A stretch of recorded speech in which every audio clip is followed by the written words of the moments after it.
Alright, hey guys, welcome back. So here we are, part 2 of making a cowboy hat.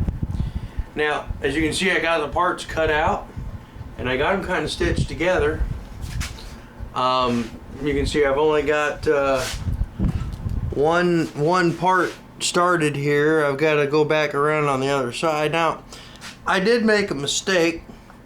You know, as often as I hate to admit it, I did make a mistake, and you can kind of see it right here where these holes are at right here. Now, I didn't quite measure it correctly. I didn't put in for that 1/4 of an inch in there extra, because I didn't have enough space on the piece of leather.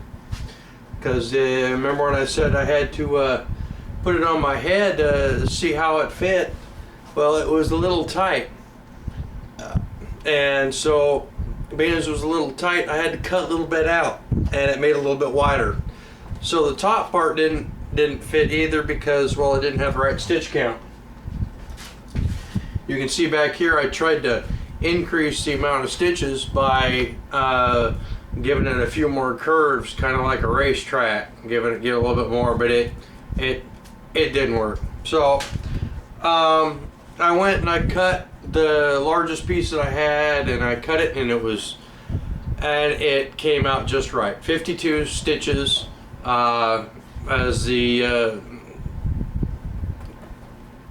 summation of the front part and the back part was 52 stitches, and all the way around the top. Remember, you got to have that stitch count. You don't have that stitch count, you're done screwed. You got to make sure that you have the right stitch count. And like I said, remember on my last loincloth video, the ice pick. Okay, see how they're all cut down little sharp blades? That's my measurement. Every one of these are all measured like that. That's how I punch my holes. Now, once you figure that out, that all your stitches are going to be the same distance apart, then yeehaw, it goes together like butter, as you can see. I've only been working on it a couple hours, and I've already got the hat done put together. Now, anybody out there can do this. All you gotta do is cut out the hat, get the size of your head, cut out the pieces, punch your little holes all the way around the outside, but you gotta have something to punch your holes, whether it's this or whether it's that would punches little bitty holes like that, see? Right? Or that's for wallets. Well, this is you know, you can see the size difference now. There's quite a bit of size difference. There's a hell of a lot less work in this than there is in this. There's a lot of work done involved in all this. So, as you can see, I've got the pieces cut out, the 2 rectangles are sewn onto the holes going around here, right? And they're all sewn into the top up here. Now what I'm gonna do, because I messed up now, these are actually butted up against each other. And I did something different with this hat than I did my last hat. My last hat had the seam was right here between my eyes. And it's 3 pieces of leather that were all sandwiched on top of each other, and it made for a big ball of, god damn it, you know. So what I did is on this one is I changed it around to put the sides here. I'm gonna do that wallet stitch, that one lace braid. I'm gonna do it all the way up here to the side, and all the way around the top, and all the way around the edge. And then I'm gonna put metal copper wire in with the braid, and it kind of sets it off a little bit, gives it a little bit more flash. And so anyway, this is what I've got so far. I've got a few hours into it. Now this is going to be down a little bit more here, and what I'm going to do here is I'm going to punch holes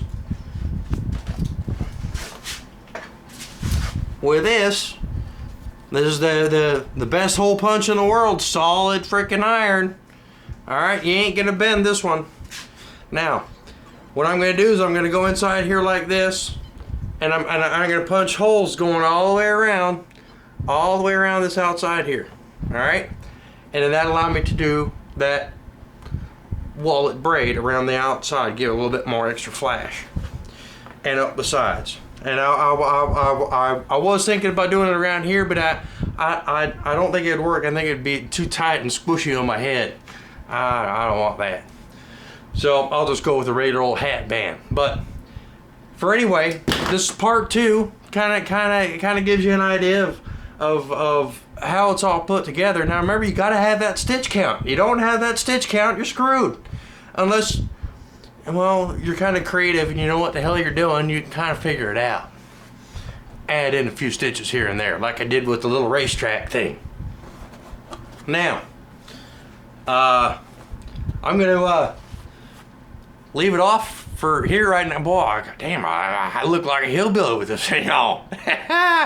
So, y'all have a great day. I'm gonna I'll put in part 3 and kind of show you what it looks like when I get all finished with it and curled up the edges, and tell you how to do all that and soak it in water and tie it up with a string and all that stuff. Hey, you guys have a great day. Be safe. Remember, it's the other crazies we got to watch for.